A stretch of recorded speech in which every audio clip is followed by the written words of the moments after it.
It's really easy to buy the shiny new toy, not thinking about how is this going to connect with what I already have? And does it solve a problem that I know I already have? Don't buy the shiny new tool. Get your tools to work together. Go to your vendors, explain your problems, see if they have a solution. See if one of their other clients has had the same problem and find out how they solved it. It's not a data problem. And it's not actually a drowning in data problem per se. It's what decision do I need to make right now? And what data do I need to make that decision?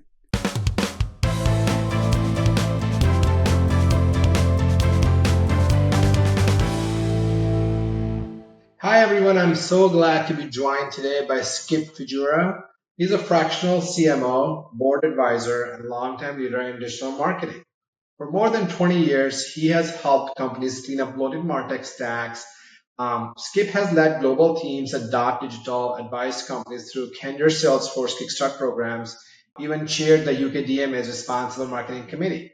So when it comes to making marketing work in the real world, Skip has seen it, fixed it, and taught it. And here's why this matters for you. Maybe you have invested in Salesforce or other tools, but still don't see the payoff. Maybe you've got plenty of data, but no clear way to act on it. Or maybe your email list is massive, but engagement keeps slipping. We have invited Skip to share his real stories, playbooks to tackle those problems, and a lot more. Welcome, Skip. Welcome to the show. And we're so excited that you joined us today. Thanks for having me, and thanks for that brilliant introduction. That was great. Thank you. Yeah, no, it's you deserve it. All of it is true. So, Skip, I'm going to start with unused MarTech and fragmented tools. A lot of teams have all the right tools, whether it's Salesforce, Marketing Cloud, CRM systems, but people still export to spreadsheets and work in silos. Skip, I'm sure you have worked with, when you work with Candor, you have seen how often this happens up close. So, from that experience, what's the first practical step you have seen that actually unifies sales and marketing without tearing everything up and starting from scratch? Well, this has been a problem. So the one part of my introduction that you didn't include because I didn't tell you to is that I've been in digital marketing since Yahoo was relevant. Not that Yahoo's not relevant now, but when Yahoo was a bit, the cutting edge digital marketing player, and this has been a problem since then. So we're talking, late '90s, early 2000s. As people started to build MarTech stacks, the it's really easy to buy the shiny new toy, not thinking about how is this going to connect with what I already have, and does it solve a problem that I know I already have. So I think the short answer is the trick is not to buy the shiny new tool. It's to take the tools you have and make sure that you're getting the most out of them. When I was at Dot Digital, one of the things that we discovered was, despite our best efforts, it was really hard to teach people about new features and functionality because they're, in their day to day, they've got their heads down and they're just grinding, grinding, grinding. And so they would come to us and say, "Oh, I really wish the platform did X, Y, Z." And we would say, "Well, it does." "I didn't know that." "Well, okay, so you haven't clearly read the emails we sent you, or maybe listened to when your account manager talked about it in the QBR or whatever." But um, I think the answer is, again, don't buy the shiny new tool. Get your tools to work together. Go to your vendors, explain your problems, see if they have a solution. See if one of their other clients has had the same problem and find out how they solved it. You don't have to do everything on your own. And it's a much easier conversation with CFO as well when you go to them and say we can monetize our existing assets more versus getting a brand new asset. Exactly. You don't have to get purchasing involved. You don't have to talk to the CFO. There's no legal and compliance review. It's a lot. It's the same adage that we say on the other side. It's a lot easier to keep a client than win a client. It's a lot easier to keep your stack than go buy new parts to your stack. That's great. Thanks, Skip. I want to talk a little bit about the like a typical marketing team. In lots of cases that are like data rich, they are drowning in data, but their insights poor, right? So many companies have endless reports and dashboards, and then the team still isn't sure what action to take. I know at Audience Point and in your fractional CMO roles, you have helped teams move from drowning in data to driving decisions. Can you share maybe a specific play or framework that helped you make this shift happen? I can. I can. I think the problem isn't, it's not a data problem. And it's not actually a drowning in data problem per se. It's what decision do I need to make right now? And what data do I need to make that decision? And kind of cutting through the clutter and cutting through the mess. All the data that I'm a data geek, freely admit it. I love data. Give me a spreadsheet and I'm all over it. Um, but you need certain data points help you make certain decisions. And so it's really kind of understanding what those data point decision maps look like and decluttering the dashboard. So instead of, I don't like the word dashboard because everybody's familiar with a dashboard, but it's a dashboard in your car. And they become increasingly cluttered. But really all you need is how fast am I going? How much petrol do I have? Or how much gas do Right. I have? Right? That's really all you need. And, if you're running low on gas, okay, then maybe you bring your speed down. So there's a correlation between those two. The problem with marketing dashboards is that, every piece of your MarTech stack has a reporting screen and they've thrown everything and the kitchen sink onto that reporting screen. A lot of times there's not consistency across platforms. There's not consistency across channels. So there has to be this kind of translation bit going on. And you've got all this stuff in front of you. And the challenge is I need this piece of information to make this decision today. Tomorrow, I may not need it. Or I shouldn't say I don't need it. It's still important, but it may not be the most important thing that I need tomorrow versus today when it is.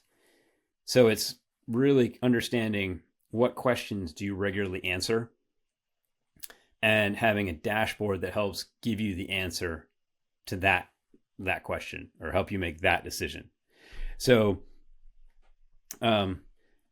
it's not uncommon for a marketing team to be tracking 100, 200, 300 metrics. Some of those are not going to be as useful as others. Some of those actually may never help you make a decision. Some of those make you feel good. You kind of feel like your program is doing something. A classic one for that is open rate in email. Right. Doesn't tell you anything, but it makes you feel good. It makes you feel like something is happening, right? People are opening my email. Okay, that's cool. As long as you appreciate that it doesn't really tell you anything, but it makes you feel good. I'm gonna look at this metric and have a cup of coffee, and it's gonna relax me and make me feel better about my day. But I have to decide if I'm gonna put more money into social versus maybe content syndication. I'm going to need some very different metrics for that. Open rate's not going to cut it, and I need to be able to pull those things in. So it's really about understanding the decisions you need to make and creating dashboards that help you make those specific decisions. I would never, by the Yep. way, I would never advocate getting rid of a metric, even if you think it's not that important. When it comes to data, you could probably call me a data hoarder. I want it all. I may never use it, but just in case I need it, I want to have the historicals as well, right? Like if one day I Yeah. decide, somebody comes to me and says, here's a clever way you can use open rate. Great. But if I had turned it off 3 years ago, now I've got this big gap and it doesn't help me. Yeah. That's great. I think a follow-up question on that, Skip, like, um, is week over week, year over year, month over month, like what's your right comparison metric that helps you tell the right story? That's the time frame that you should be looking at really individual to your business. So it's really easy to get sucked into, you go to a conference or read an article probably written by me or somebody I know that says, well, you should look at these metrics month over month or quarter over quarter or year over year. If you're selling razor blades, maybe month over month, maybe quarter over quarter, year over year, probably not that useful. So it really comes down to the sort of what's your business cycle look like. But at the same time, and I think this is really, really important, marketers struggle to communicate with the rest of the business. So we've already talked about the CFO, and this is not going to turn into a CFO bashing exercise, but they think and they talk in a specific way. And for them, it's, we have spent cash to make more cash. So explain to me how this cash we spent made me more cash. That's very generalistic, but it's kind of the, where they're coming from. So you need to, if your business looks at things on a quarter over quarter basis, you better be tracking them that way as well. If it's year over year, you better be tracking them that way as well. So there is a balance of what cadences are useful for you to improve your marketing versus what cadences does the business talk in. So just to put that into practical terms, if you're, let's say you work for an insurance company, say auto insurance, which renews annually. Well, I'm sure your business reports quarterly earnings. And so you're going to want to be able to report how your marketing performed this quarter versus last quarter. However, your business cycle is annual. So don't start looking at, oh, well, this group of people, engaged with my marketing last quarter, but they didn't engage this quarter. Well, of course they didn't engage this quarter, because last quarter they bought your insurance and they don't have to think about it for another year. So you got to make sure that just because the business wants to think of things quarterly, you're not making bad decisions because you've ignored the fact that, it's insurance. And sure, you can try to, chuck an emu at it and make it fun, but it's still not really fun. Yeah, that makes sense. Thank you. Thank you for the insight. Yeah. I want to maybe transition into a little bit more of the platform, like Salesforce, right? So many companies use Salesforce like a fancy filing cabinet, right? Just a place to store their contact. But in your work with Candor and your client project, I know you have shown it on how it can actually drive real revenue, right? So what's one lever you have pulled that turns Salesforce into a tool that sales or marketing teams really trust for pipeline and forecasting? So the answer is actually built into your question, Alok. Marketing and sales have to both be using it. So I have to be a little careful. I don't have to be a little careful. I'm not going to bash Salesforce, but Salesforce is very rarely used as a CRM. It's almost always used as a sales enablement tool. Mm-hmm. And when most Salesforce implementations are cost justified by it's going to improve our sales. It's going to either shorten sales cycles, so our deal velocity will increase, or it's going to help us identify bigger opportunities so that we can prioritize how the salespeople react to those bigger opportunities so they're not wasting time in the smaller opportunities. Those are the kinds of justifications that you usually get when you have a Salesforce implementation. So when you start to build it out, you build it out with a very sales focus in mind. And then marketing comes along and says, you do realize that we have to put data into the system before sales gets involved. And we have to be able to use the data after sales no longer cares, because we got to help retain these people. We got to retain these customers. So marketing's on either side of this. And that's frequently when a lot of projects kind of come off the rails. But I think in order to get the best use out of any CRM system, it is sales and marketing have to be aligned. So sales, it's that age old story. Sales says they get crap leads. Marketing says sales can't close. The answer is probably a little bit of both, right? So there has to be, the way to make the system work really well is to build in feedback loops. If there is a lead that gets through qualification to a BDR stroke SDR or even onto a salesperson, and that lead qualifies out, that feedback has to get pumped back into sales. Why did that lead qualify out? Did they qualify out because they weren't big enough, or there was a technical requirement that we couldn't fulfill, or whatever it happens to be? That has to be pumped back in, because then marketing can use that information to make sure that kind of lead is excluded going forward. By the same token, marketing also should be feeding into sales, based on the conversations we've had. These are the kinds of leads you don't want us to push through, but this is how many of those we're getting. So then you're now talking to sales and maybe even product marketing or product development about, so here's a bunch of leads. We can't sell to them. Sales doesn't want to sell to them for a very valid reason. Our product doesn't do whatever. Hey, product marketing or product development, can we build this feature out? Can we move this up the priority list? Because we've got this big pile of leads that we could be selling to. So, and in those situations, if you've already been collaborating with sales, then it's not marketing going to product development.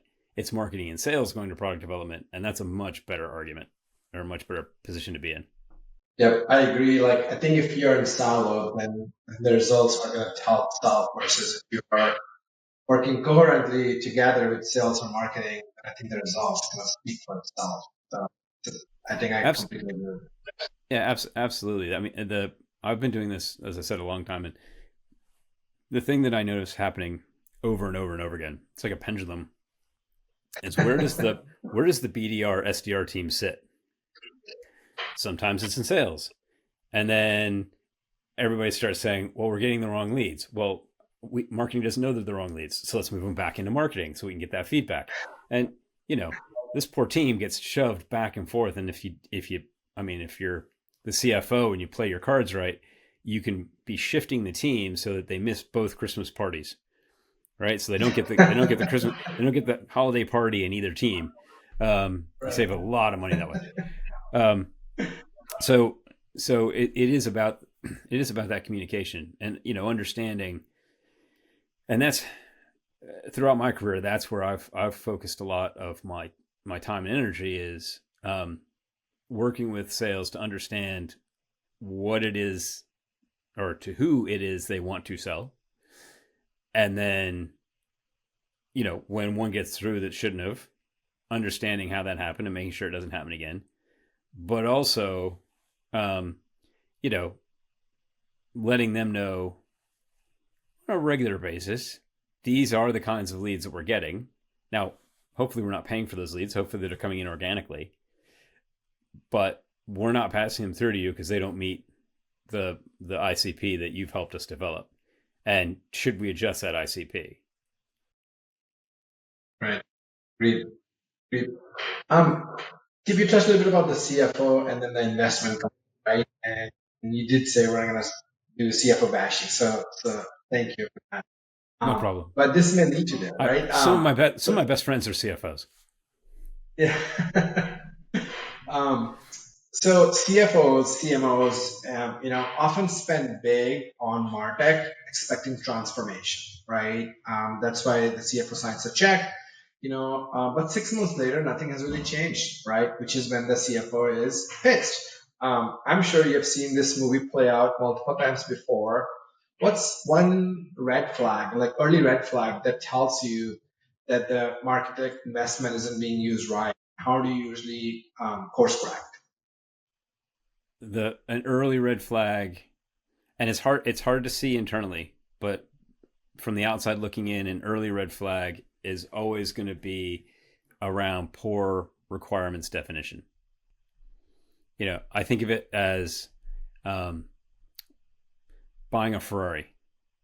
So a couple weeks ago, my wife and I were had to pick somebody up at the airport, and so we drove to the airport and we parked our car. And as she was driving, I said, "Sweetheart, please be very careful and don't hit the Ferrari next to us in the parking deck at the airport." And she said, "Who would bring a Ferrari to the airport? Because of course you can't put luggage in it. There's no place to put a suitcase. So it's to go to the airport. That is a foolish car. You know, if the only car you have is a Ferrari, grocery shopping is going to be tough. Buying a Christmas tree, probably not going to happen. So it comes down to requirements. Sure, everybody would like a Ferrari. And if you have the ability and financial means to own a Ferrari, you probably can afford an SUV as well, where you put the Christmas tree and the groceries and do the pickup from the airport. But I think too often everybody goes into a project with the tech will solve it. Or actually, I think even more often, it's not that the new tech will solve it, but it's the old tech doesn't work. The old tech isn't doing what we want. And so we're going to buy something new. And once you've kind of made that decision, or that decision has been made, it's really hard for a business to reverse that. Once the RFP gets gone out, you've already invested enough that you're probably not going to keep the current provider. And by the way, they're going to be a little grumpy because they're going to think that all you're doing is trying to get a lower price. And you didn't bother to go ask, hey, could we get a lower price? So, the whole relationship breaks down pretty quickly at that point, I think. So, for me, that's a red flag of, the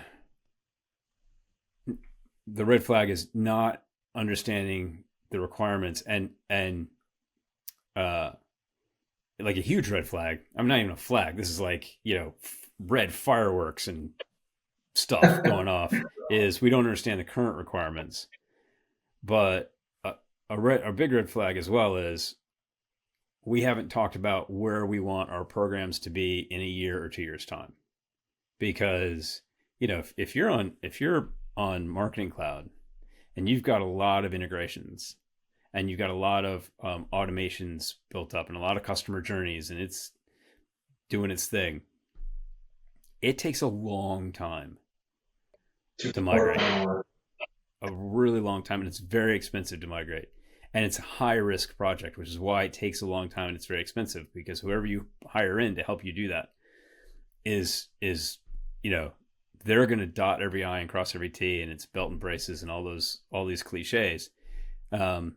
Because if your marketing falls over, somebody's losing a job, right? So, I think it's kind of circles back to the first question, but it really is what do you need it to do? What's it not doing? What do you think it should be doing? What do you need it to do?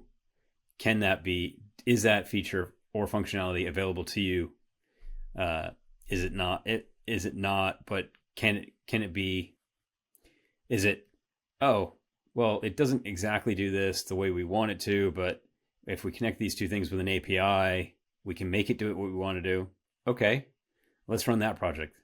Also complicated, also high risk potentially, but a lot cheaper, a lot quicker, and as long as we document it well, should stand the test of time. Great. Thanks for sharing that perspective, Skip. I want to transition a little bit into the hottest topic that everyone's talking about, and no points for guessing. 25 minutes. Well done. It took you 25 minutes to get there. No worries. AI, right? So, Skip, I know a lot of teams treat AI like a vending machine. Type a prompt. That's a great quote. That's a genius quote. I'm totally stealing that. Steal it. Yeah, go for it. But you have talked about using AI in what you call critical thinking mode. Almost like having a conversation with it. How do you actually do that in practice, and how can teams learn to use AI as a partner, as a collaborator, versus just a cheap shortcut? That's a great question. Um, so collaborative thinking mode is the opposite of the vending machine. Instead of asking AI, please give me whatever, you ask, first of all, you give it context, you set the scene. Uh, you say that we are collaborating. You give it a persona that and say you're an expert in this, and I want you to help me develop this output. And the way I want you to help me develop this output is you're going to ask me questions, and I'm gonna respond. We're going to have a back and forth about it, and then at some point I'll get tired, or you AI will say, I think I have all the information I need, and you'll kick out the output. So let me give you an example, because that probably sounded very confusing. Let's do this as an example. Let's say you've been asked, or your company is thinking about running a client prospect partner event, and you've kind of been tasked with starting to put this together. Well, maybe you're an expert in that, and that's great. Maybe you're not.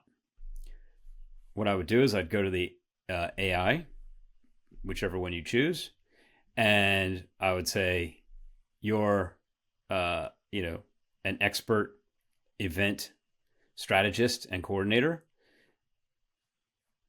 and I need you to help me put together a brief or a proposal for a partner, prospect, and client event. So can you ask me some questions so that we can get to the details of this? And it'll start asking you questions. And what's great about this is it makes you think about it. And also gives you more agency and more ownership over the output. But it'll ask you, the first question is probably going to be something like, how many people do you think should be there? Or what's the budget, or whatever. What's great about this is, especially if you're doing something where you don't know what you don't know, it will ask you a question that you don't know the answer to. Maybe it asks you a couple of questions, and about budget and people, and you kind of know that, and then it says, right, well, let's start thinking about venues. Do you want to do wet hire or dry hire? I don't know what that is. Oh, so I don't know what that is. Can you explain the difference? So then it'll explain the difference.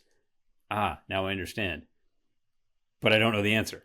So maybe I have to go talk to somebody else in the business, or maybe I have to do some more research, or whatever. But you get to a much better output than if you just go to it and say, hi, we're creating an event. Can you put together a proposal for this event? And it might still ask you a few of those questions, or because it's AI and it's been trained to keep you happy, it will just spit out a proposal. They'll spit out the brief, and okay, you'll read it, maybe carefully, maybe not so carefully, but because you don't know what you don't know if it's got everything in there.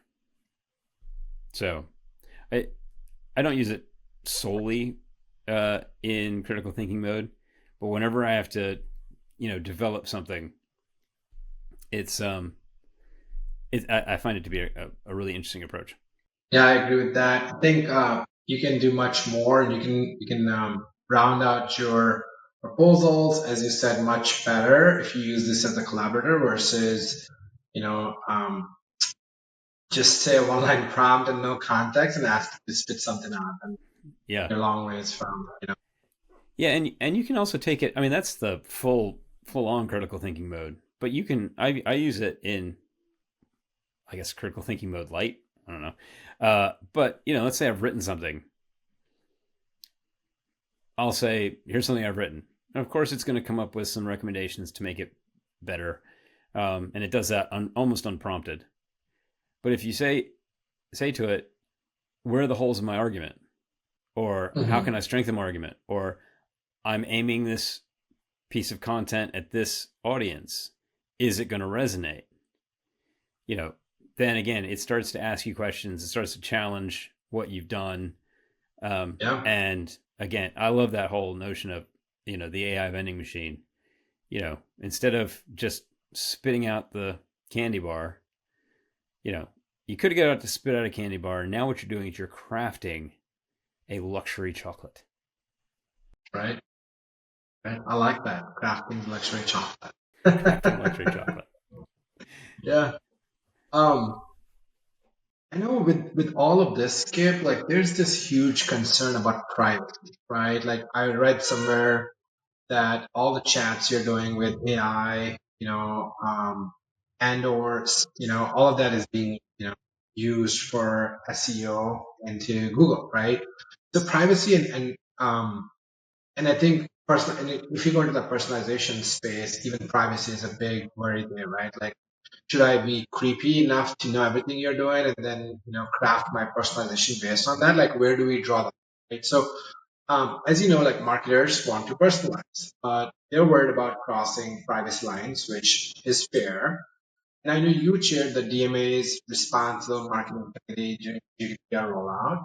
So you've been right in the middle of that. What one method you've used to deliver personalization that but also keeps consent and ethics front and center? Uh, I think you hit the nail right on the head. Don't be creepy. And um, that's a challenge for marketers because we don't think we're being creepy,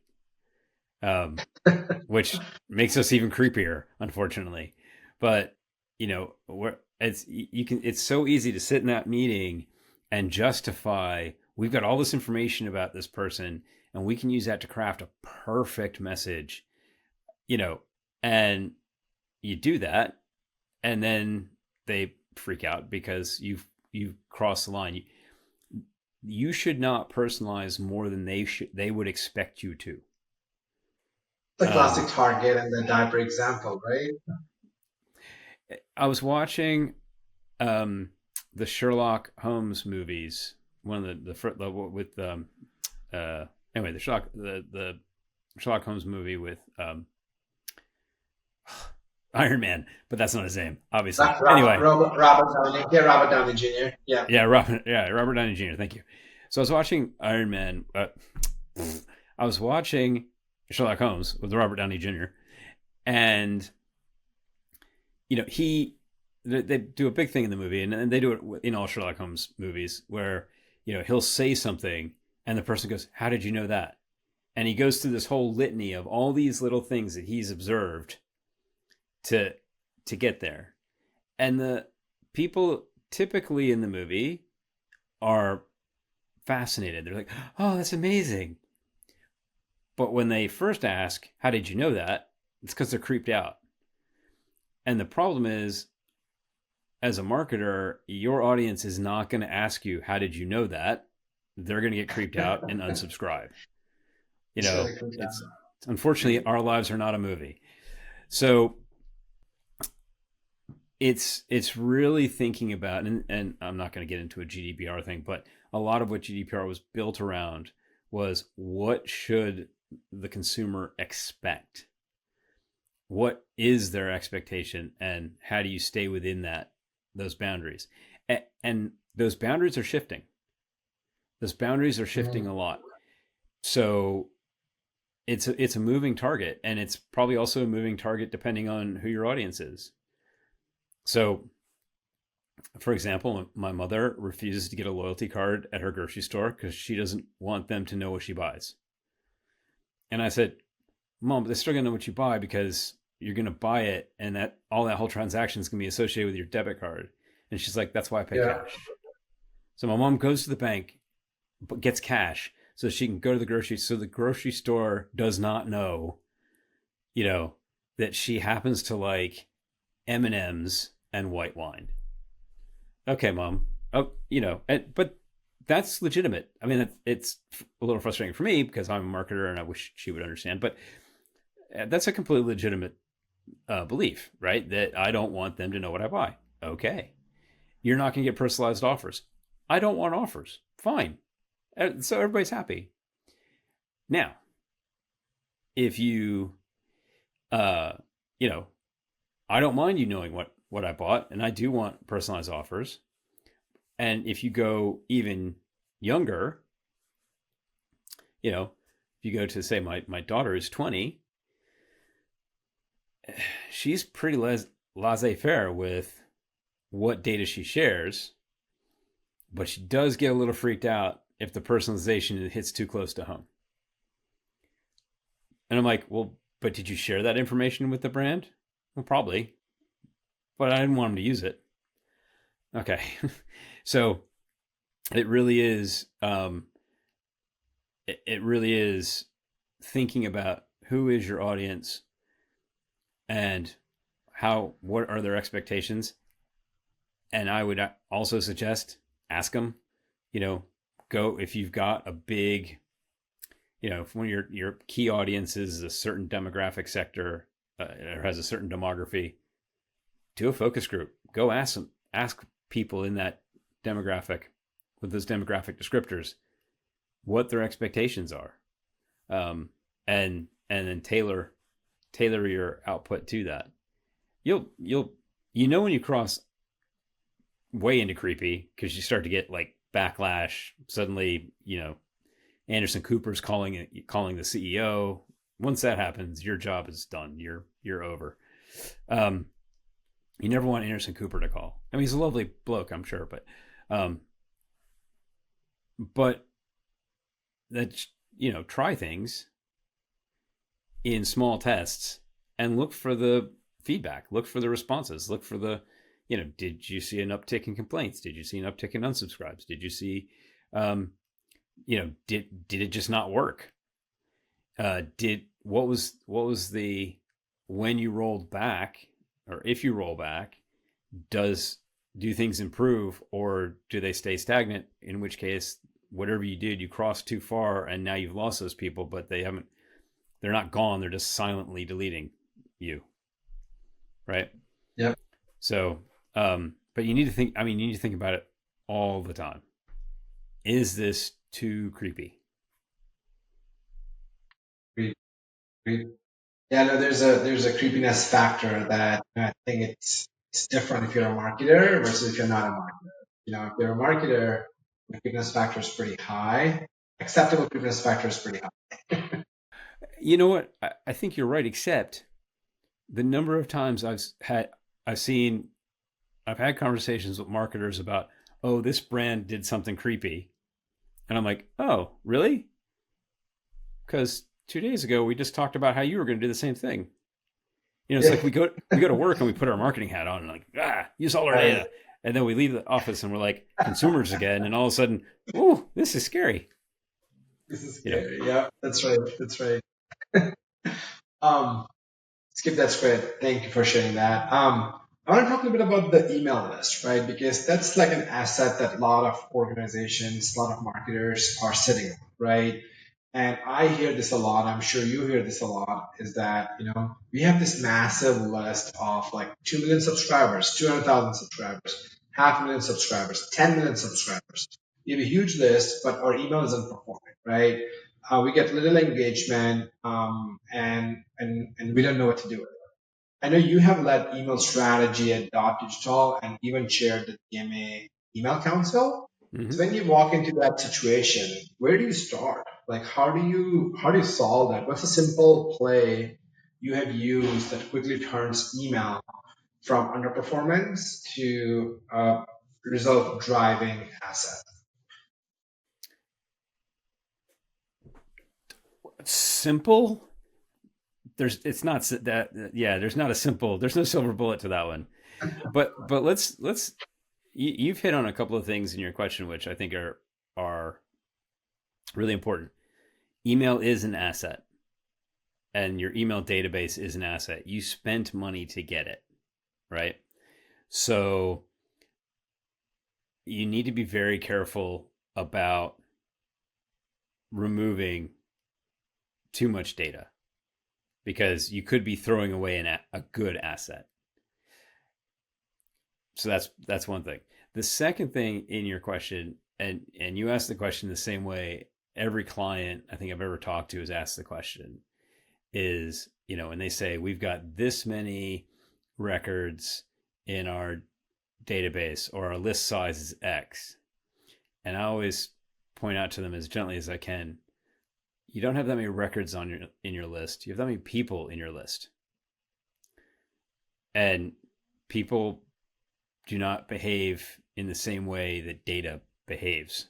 And if we think about people as data, that's where you start to get into problems.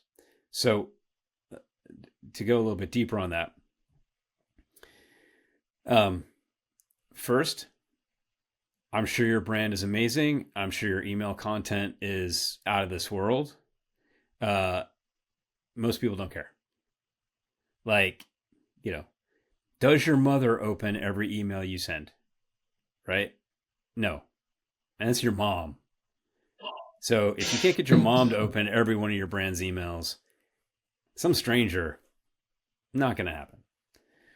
Right. So that's one thing. Also think about what do you sell? Going back to that insurance example I gave earlier, if you sell auto insurance and somebody just renewed, they're not opening your email for 9 months. The question is, another question you should be asking yourself is, should we even be sending it? And that's a different discussion. And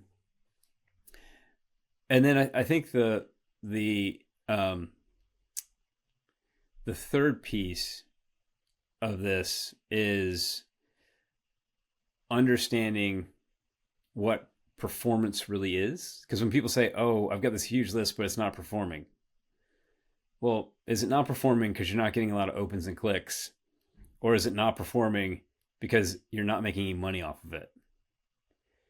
And those are two different things. And unfortunately, for email marketers, we tend to think in opens and clicks. Right. And the reality is, well, are we making any money off of it? So let me give you a great example on this. I used to work for a company that, a cinema chain. And they, we had a couple of interesting discoveries with them. One was we had to fight pretty hard with the finance folks, because the finance folks wouldn't give the email team credit if somebody clicked on one movie but booked a different movie. So I don't know. Sure. I don't know what movies are out now. So I'm going to say, somebody clicked on Top Gun and booked Mission Impossible. They got no credit for that. Well, why not? They wouldn't have gotten to your website if they hadn't clicked on the email. So, the other thing that they discovered was they thought one of their emails was underperforming because it was here's a list of all the things on at your preferred cinema. So you told them which location, which your preferred one. They would send you a very carefully curated list of everything that was on in your cinema. It was a very complicated thing to build because, it included little trailers and all this other stuff that had to be approved by the distributors and blah, blah, blah. And they were saying, nobody's clicking on the individual movies. No, people are clicking on the book now button. And they're going right to, I don't want to see I'm not using the email to see what's on in at the cinema. I want to go to the movies on Friday. So I want to know what's on Friday. And I just want to book my ticket. I don't want to mess around. So that was a great learning for them. They thought this email wasn't performing. It was actually performing very well. And it performed a ton better when they made it simpler, because they didn't have to spend so much money putting it together. So they actually reduced the cost of generating the email, and the email continued to perform as well as it was before. So that right there is an increased ROI. So, understanding what performance means, and this goes back to the conversation we were having about the CFO earlier. Going into the CFO's office and saying, "Hey, look at this. Our email is great. It's got a click-through rate of whatever, doesn't mean a thing to them It's nothing. because they And they think of don't take revenue. clicker to the bank. Yeah. Yeah, you can't. Right, you can't take a click to the bank. If you open up a click bank, the CFO will care. But until there's a click bank, you can't do anything with that. So, so the first, to get back into your question, the first thing I do is really I start to dig into what define performance for me, and what do you think that looks like. Now, there is going to be a large portion of your list that's gone fallow. Maybe they don't care. Maybe they don't need your product anymore. Maybe they moved to a different part of the country. Maybe they've left this email account. Who knows? Those, okay, we can, if we think about this on a depreciation perspective, they've probably been on your list a long time. You've probably depreciated the cost of acquisition, which wasn't very much to begin with. So you could probably move those off your list. And from a deliverability standpoint, that's what those folks would tell you to do as well. If you do a lot of segmentation, you probably have a huge part of your list that's fallow because you didn't have a catch-all segment. So when you do a lot of segmentation, a lot of detailed segmentation, I'm going to send, email. I'm going to send content A to this group, and content B to this group, and content C to this group. Okay, but what if I don't fall in groups 1, 2, and 3? What are you going to send to group 4, which is everybody else? But you didn't think of that. Mm-hmm. So there's actually a group that looks like they've gone fallow, but they haven't gone fallow. You just haven't sent them anything in a long time. So now you've got to reactivate them. But, they're not responding because of you. It's not them, it's you. So, it's a really multi-layered challenge and a multi-layered, problem to solve. And there's lots of little bits and pieces like that. Like, oh, well, here's a big group of people you haven't mailed to in a year. Let's try mailing them, see what happens. Going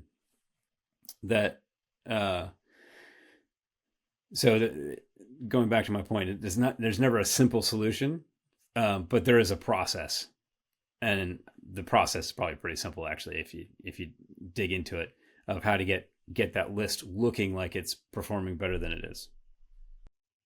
Yeah, that makes sense, right? So first verify that it's really underperforming, not just you think it's underperforming. And if it is underperforming, then follow the process and get it to better. Yeah. So if somebody says, "Oh, it's underperforming," why is that? Well, our open rate has gone down. Yeah, that's going to happen. Open rate doesn't tell you anything anyway. How else is it underperforming? Oh, we don't know. Okay, so let's figure out if it is. Yeah, you're exactly right. Put the right metric in place and then measure it. Funnels. I'm talking a bit about funnels, right? And you give an example of your mom, right? She loves that, how she operates. She loves being an example when I talk. Yeah, now how she operates, right? Like she operates a little differently than a lot of other people are, and I'm sure there are other people like that, right? Who operates differently, right? So there's not really a straight line, right? In the marketing funnel, right? You go from A to B, B to C, C to D. From your work across B2B and B2C, how have you mapped the customer journey, right? What's the better way to map the customer journey? We can maybe share an example of where seeing the real journey help the team fix a major drop-off point, because once you understand the journey, then you can figure out where the drop-off is happening, right? So what's the better way to map the journey, and then maybe an example of how it helps the team fix a major drop-off?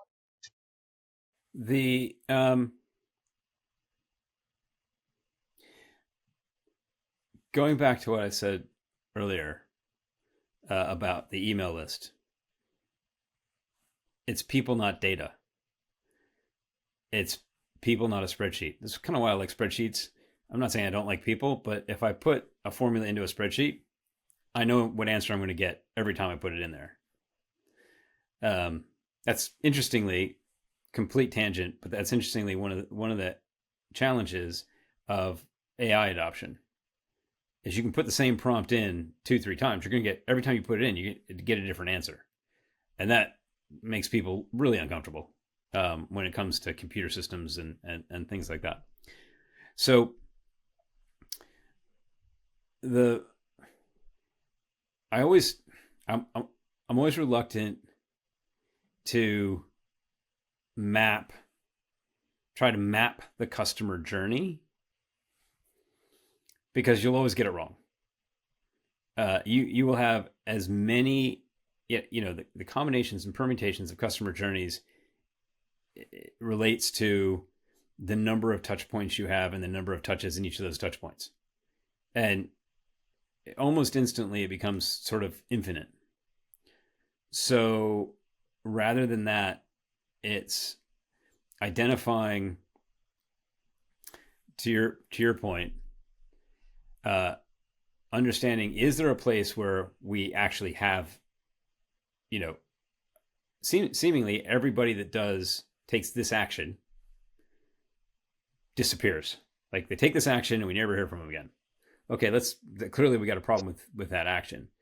And that's an easier, you don't know how they got there, but you know that was the last thing they did and then they vanished. So, and do we even care how they got there? Probably not. So I kind of take that approach. I can tell you that I once was working on a project with an insurance company, and we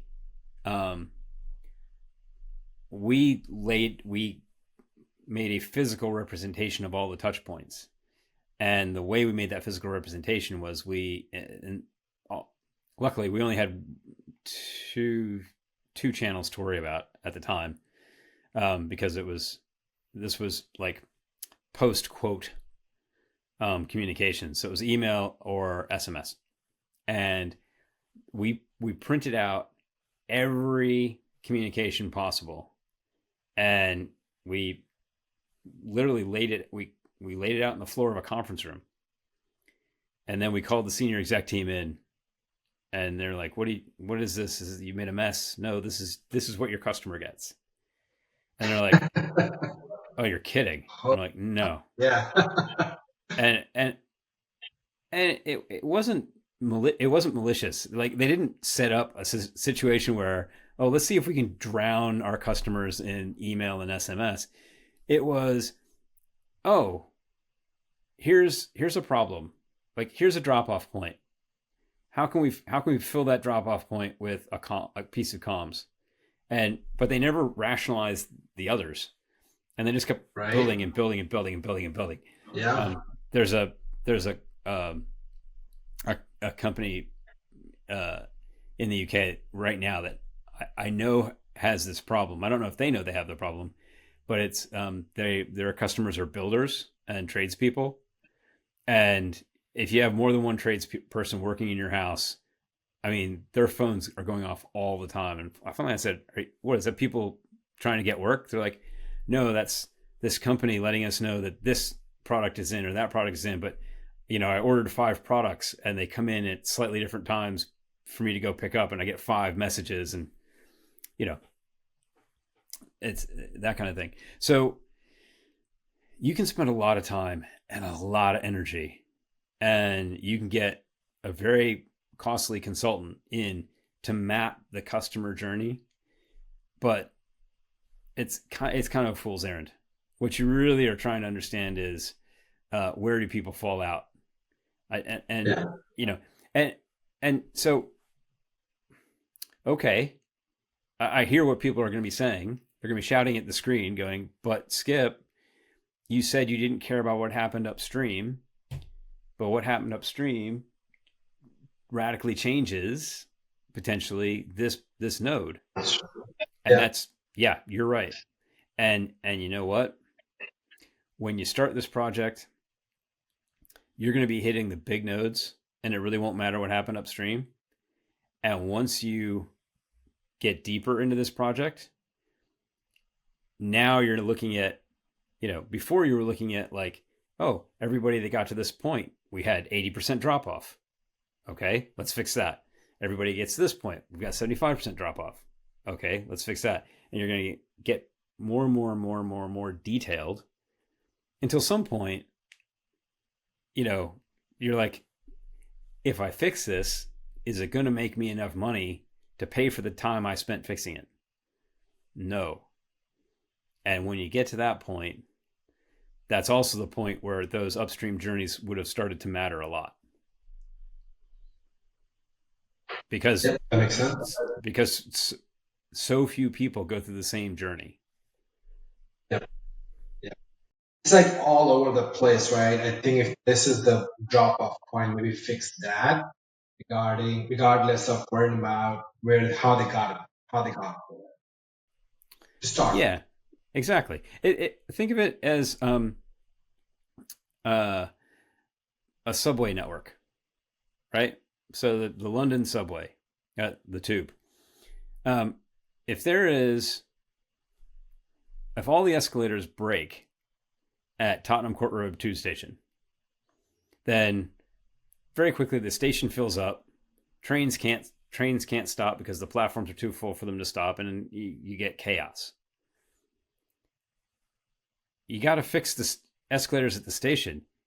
You don't care where somebody got on.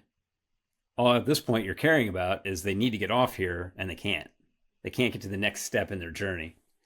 And it's the same with marketers, but you know, we in our minds we all create this. Oh, well, of course, what's going to happen is the person is going to have a need, and then they're going to type in this keyword in Google, and my listing is going to come up first because I've worked very hard in my SEO to make sure it comes up first. But just to be sure, I'm also going to bid on it so my competitor doesn't outbid me.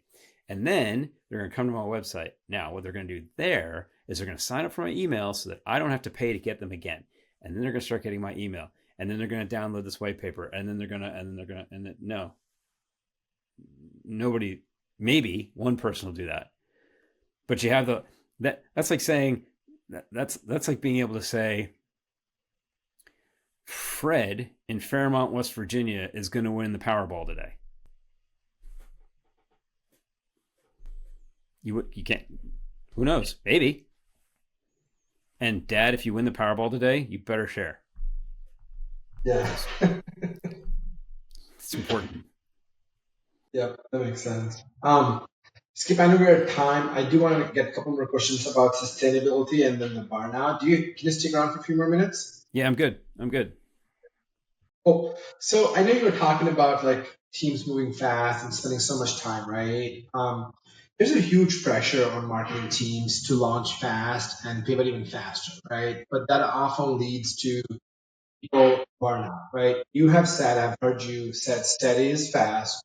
From your time leading teams at Dot Digital and in your CMO roles, what does it look like in practice? Because it's one thing that we say, but one thing is we put it in action, right? Put it in motion.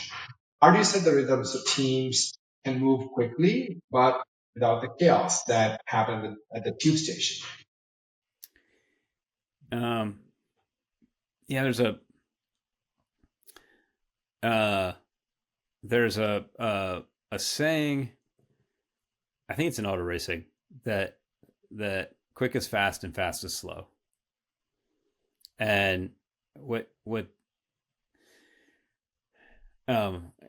they mean by that is, if you have the right systems in place, then you can move quickly and you can deal with disruption, because everybody has a place to fall back to. And the place they fall back to is, this is my job. I do this piece. So if you think about like a Formula One pit crew, my job is this, and that's it. And so I have less to. There can be almost an infinite number of things that can go wrong, but as long as I get my part done, that's all I can worry about. And we don't have that philosophy in marketing. In marketing, we seem to worry about, everybody worries about everything. And one of the things that I didn't really understand, I think, until COVID, is the notion of worrying about things that I can control, or trying to.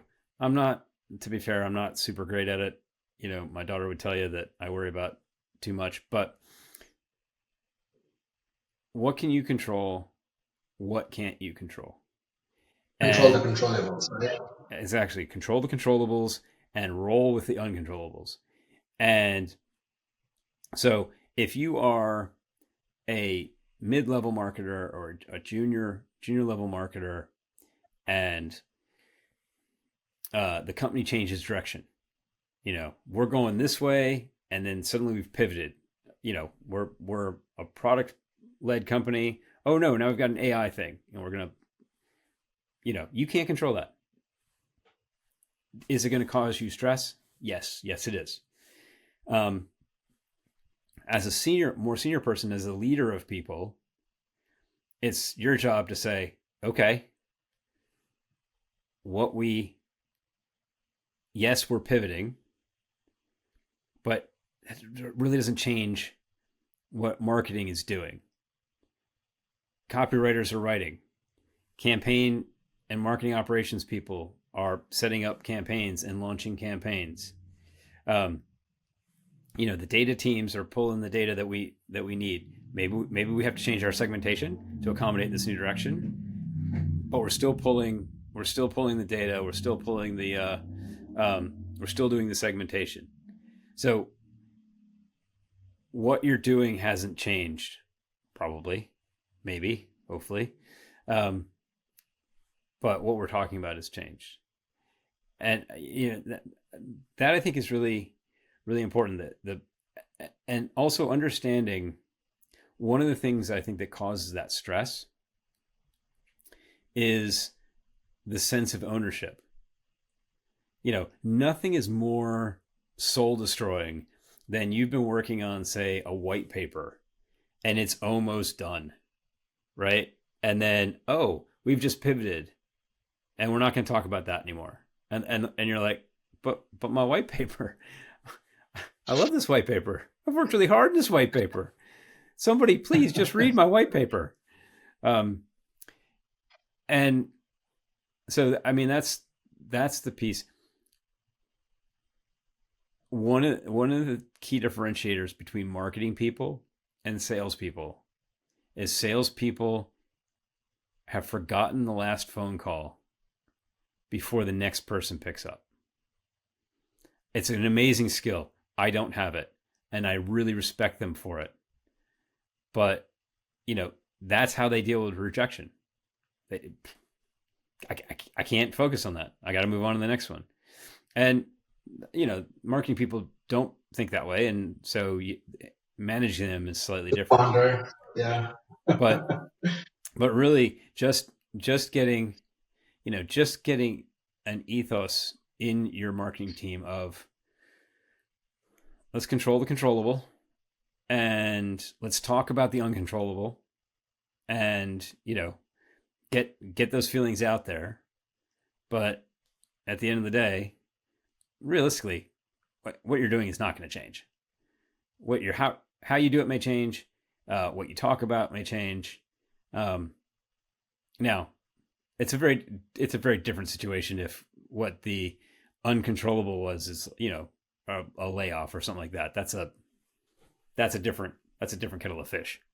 But in terms of building a marketing team that can pivot quickly, it's just really getting everybody to focus on that can what's in their wheelhouse and what can they control within that wheelhouse. Yeah, that makes sense. I'll talk a little bit about the sustainability because I know you're a huge champion of that. Like when we go to like events, there's a ton of swag, right? Whether it's t-shirts, whether it's bags, whether it's pens, giveaways, right? That often end up wasted. You have been outspoken about this challenge issue in the event space, even pointing out the water footprint of a single t-shirt, during Mm-hmm. the COVID pandemic, Oh, which was, I you think, did your brilliant. research. That's really Yeah. good. Yeah, it was brilliant. Yeah, thank you. What's so knowing like what it leads to? but also recognizing that marketers need that to kind of drive the engagement on the event marketing. What's a smarter, more sustainable way you have seen that brands create event experiences that people remember, right? And that still delivers the business impact. And even though you have not seen it, but what would you see is the right way to do event marketing with a sustainable solution? Well, I can tell you that the new T-shirt is a sock or a pair of socks. Um, I seems like everybody's given up on T-shirts and now they're giving away socks, which that's fine. Um, their T-shirts are smaller, or socks are smaller than T-shirts. I don't know right off the top of my head the water consumption of making a pair of socks. Um, the you know, at the end of the day, you want people to remember you, and they're not going to remember you for a T-shirt because they just got 10 other T-shirts. Mhm. My wife and I went to a local food festival, and the local real estate agent was handing out tote bags. They were a sponsor, and they were handing out tote bags.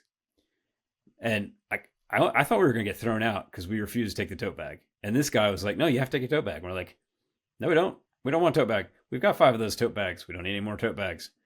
Um, and you know, I will remember that interaction now and not have a very favorable view of that brand. Um, but if I just gotten the tote bag, I wouldn't have been able to tell you who it was, who gave me the tote bag. So, uh, you know, there's this trade off between being remembered and being a me too. And, people, you've got a trade show stand. So we have to have something on the stand. We have to have something that drags people in. One of the things that we did when I was at Dot Digital, I mean, we had the swag too. So, I mean, we're not, we weren't above that, but we would have a game on the stand that was loud. Like one time we had like a whack a mole. Another time we had this, uh, it was like, it's like a phone booth and you got in it and stuff like these little fuzzy balls like blew around you and you had to guess whoever got the most balls, and we give away a prize at the end of the day. Um, that got people to stand. The other thing that we did that was big here in London was we gave away ticket wallets for the tube to put your tube ticket in. That's something that somebody used every day. Cost a little bit more, right? But it was, they stuck it in their pocket. In London, you can usually get away with umbrellas because people lose them, they break, so it's not quite so it's a me too thing, but it's slightly different. Maybe it's not. I take it back. It's not. Don't give away umbrellas. Bad idea. Um, but so the I think what you need to decide is um, you need to be a bit brutal, and you need to teach people in your company to be a bit brutal. Do you want to give everybody something, or do you really want to give something to people who are probably going to do business with you? And I think too often businesses take the approach of, oh, well, we don't want to hurt anybody's feelings. We don't want to offend anybody. So we're going to buy something super cheap and give it to everybody. Well, okay. But you built into that logic is we know we are wasting X percent of these things. Um, Right. you know, and um, so, think of something useful. Think of something that people are going to use. Think of something that ties in with your brand. You know, uh, if you can, so, that's when you start to be a bit clever. Then people actually start to remember. Um, and teach people, do a training, do a training of your sales team. This is how you say no. Because the thing is, salespeople know how to shift somebody off the stand if they're not going to buy. Unfortunately, one of the ways they do it is, oh, hey, let's have a call later. Oh, by the way, take a T-shirt. That's how they're in Disney parlance, hugging and shoving. And let's come up with a better way to do that. So Yeah, that and makes sense. you know and also think about the flip side. It's really hard to put out a corporate social responsibility report about how you're very much into sustainability. Oh, but we gave away 50,000 t-shirts. Yep. It's one of them is a lip job for sure. So Yeah, yeah. um, that's great, Skip. Thank you for being so candid and for sharing your insights. This was really insightful. Thank you for having me. I really enjoyed it. Yep, I'm gonna stop recording now real quick.